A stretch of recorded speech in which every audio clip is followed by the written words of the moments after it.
Appreciate you taking the time to do this. I imagine it's a little bit of a busy day for you. Yeah, it's all right though. It's fun. I'm deep in left field right now at Dodger Stadium, which is a cool place to do a media hit from.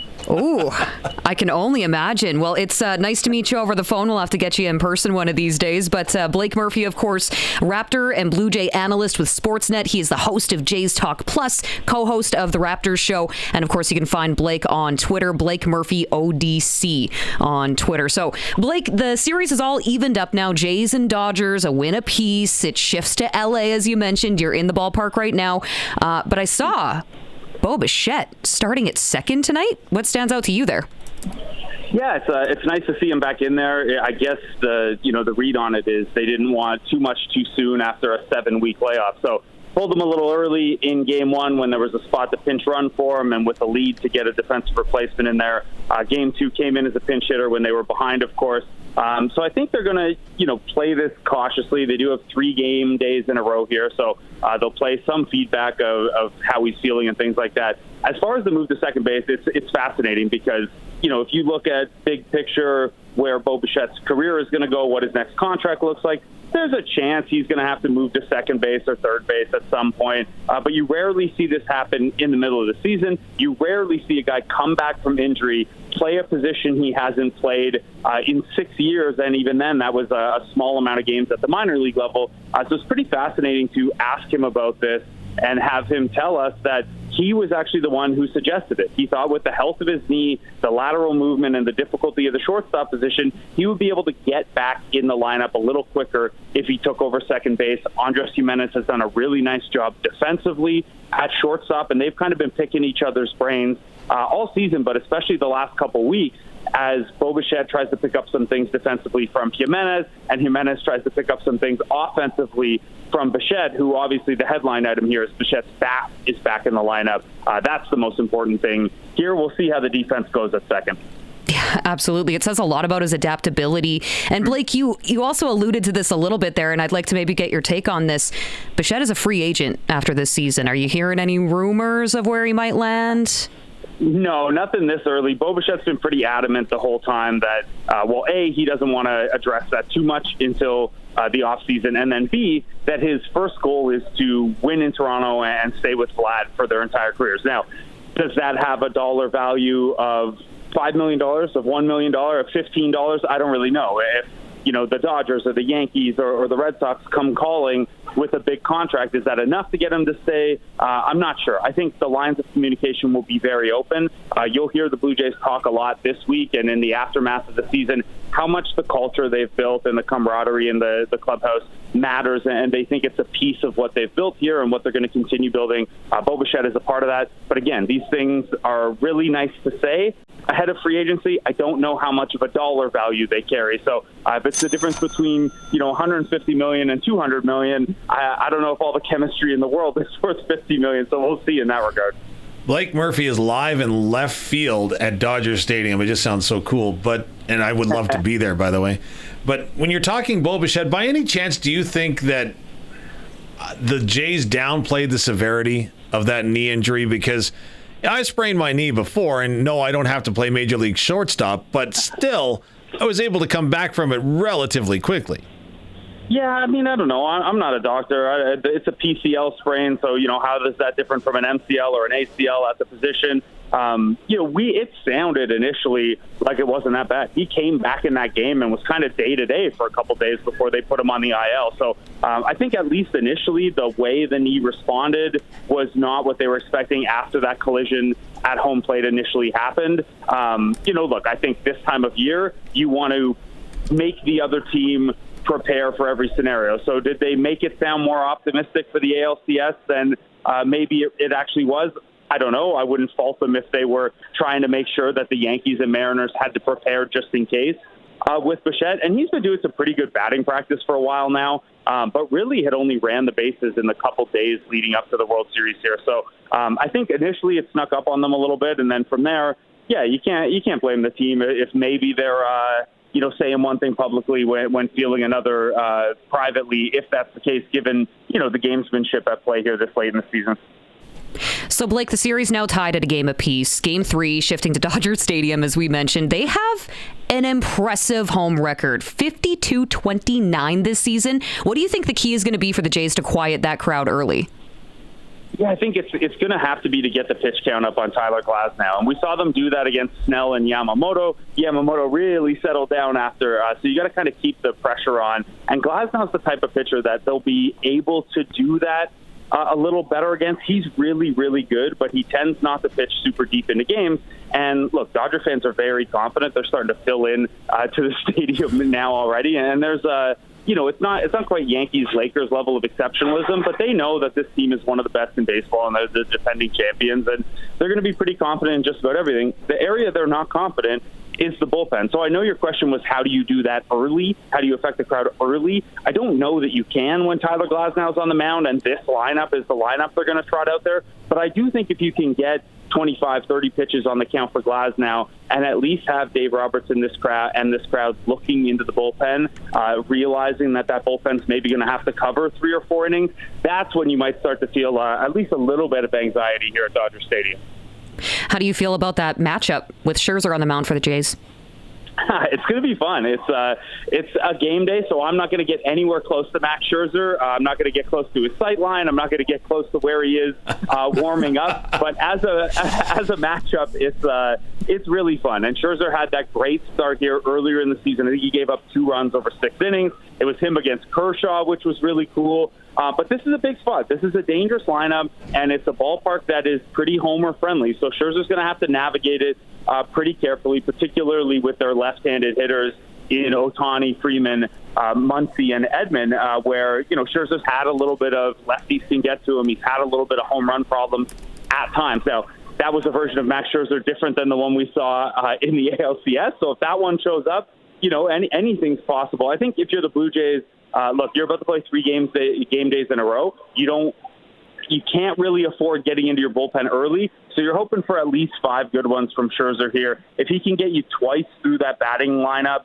in 5 innings, I think you feel pretty good about things from there. But that's easier said than done when Shohei Ohtani is the leadoff hitter and he's followed by 2 other MVPs in the order.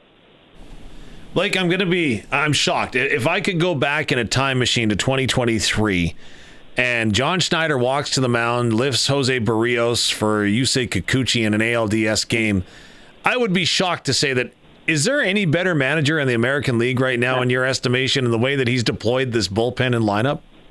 Yeah, I mean, you could probably, when it comes to bullpen management, look at A.J. Hinch or Stephen Vogt or something like that, the AL Central teams that have kind of, nickel and dime their way to some success. But he's done a pretty good job. I didn't love the Brendan Little move in the ALCS Game 5. And I have to say Not many did. He's warming up about 20 feet away from me right now, so I'll whisper that one a little bit.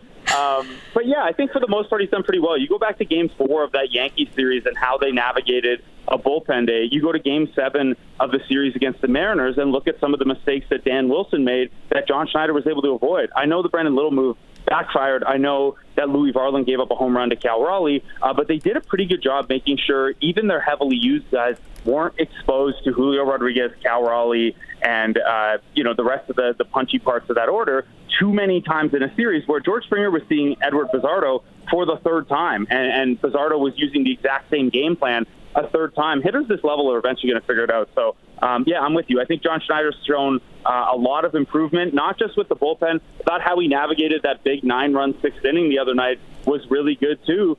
Using Nathan Lucas when he did and saving Addison Barger to make, and I know Barger hit a grand slam, so bear with me here, but the point of bringing Addison Barger in was to bait a lefty, and so Vlad would get to see a lefty. I thought that was pretty clever, and then Barger made it look even smarter by going yard there. So talking about John Schneider and his impressive managing, so far, I'm in a couple of little hiccups here. Put on your manager hat. What would be your philosophy heading into this game? Would you make any tweaks to that lineup? Yeah, I mean, I think the lineup's going to be pretty much, what we've come to see, except Bo Bichette will be in there instead of Isaiah Kiner-Falefa, and he'll hit 4 or 5, and everyone kind of slides down one spot in the order. So I don't think lineup-wise there's a ton different. I do think one thing that they'll probably try to do, and this goes a little bit against their identity. They're a team that wants to be aggressive really early in the count, attack guys early on, make sure that they're bringing their best stuff early. And that's how you end up chasing Max Fried and Carlos Rodon and pitchers like that, how you get them out of the game quickly. I do think with Glasnow, and they've had some success against Glasnow in the past, he's a guy that you can wait out a little bit more. You want him walking guys. He's like in the 7th percentile for walk rate, so one of the league leaders in walk. He will throw a lot outside of the zone, and the Blue Jays are pretty good generally at not chasing against that kind of stuff. So I do wonder if the John Schneider, David Hopkins plan today is just a little bit more passive. Is not the right word, but maybe a little bit more patient than we're used to, and they don't get quite as many first pitch swings, aggressive attacks in the first couple pitches of the at-bat, because, again, you really want to get to the Dodgers bullpen, and Glasnow's the guy you can do that against. Now, I would be remiss if I didn't ask for your take on Shohei Ohtani. Are we ever going to see another player like this again? This guy can do it all. No, I don't think we will, and it's part of what's so special about this World Series is, it's awesome that the Jays are back. It's cool that I'm covering my first World Series. We're also seeing probably the best player of all time at the peak of his powers. So really cool. We'll get to see him start tomorrow. And when you contextualize it historically, he could stop pitching after tomorrow's game for the rest of his career, and he would still be one of the greatest players any of us have ever seen from just the batting side. He had the first 50-50 season last year with 50 homers and 50 stolen bases. The fact that every accomplishment he makes is just, you know how cool 3 home runs in a deciding NLCS game would have been? On its own, that would have been awesome. You didn't have to also throw 6 innings and strike 10 guys out to have a historic night, but he does that as well. So, I only caught the tail end of Barry Bonds and Barry Bonds doing what he did as a hitter. Barry Bonds also didn't go out every 5th day and start. So, not sure we're ever going to see anything quite like this again. What a show-off. Man, how loud were those "we don't need him" chants? I imagine that was pretty entertaining to see. Yeah, it was pretty good. And through the translator, you never know just how sarcastic someone's being or not. But Shohei did seem to have some fun with them, said he and his wife appreciated the chants as well. So all in good fun there. I'd imagine we'll get the roles will be reversal of this series. George Springer is going to get booed a lot. He hit 5 home runs in a World Series against the Dodgers a few years back. Max Scherzer's probably going to get booed. He did not leave LA on the best of terms after getting traded, I think, in 2020 here or 2021. I think this Dodgers crowd will be on the Blue Jays case a lot tonight, too. And that's what makes, obviously the World Series is fun regardless, but these are 2 really good fan bases, 2 really loud crowds. Really excited for the atmosphere tonight as well.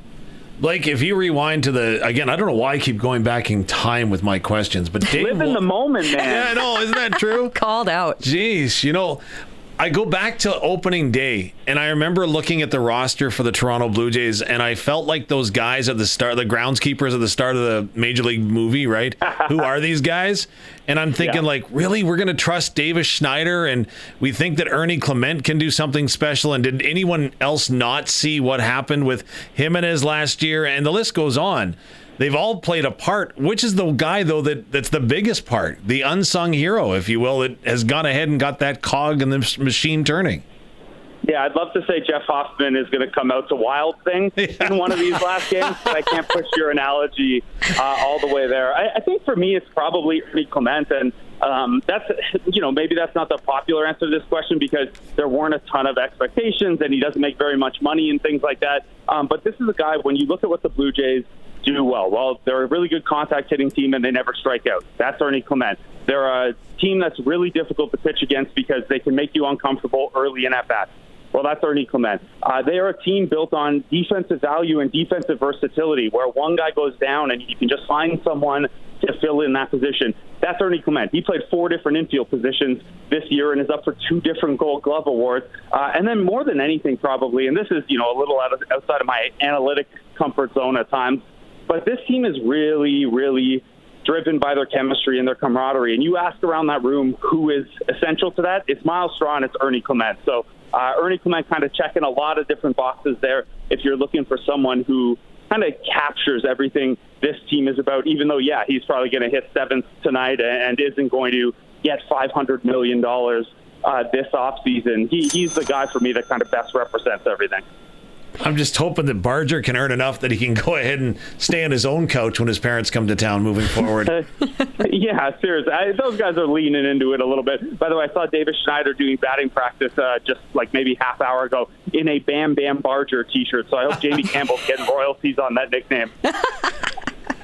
I love that. Blake Murphy in LA getting set for Game 3 of the World Series. Of course, we are in Blue Jays country here. And Blake Murphy is an analyst for Sportsnet, so make sure that you give him a follow. Blake Murphy, ODC on Twitter or X, whatever we're calling it now.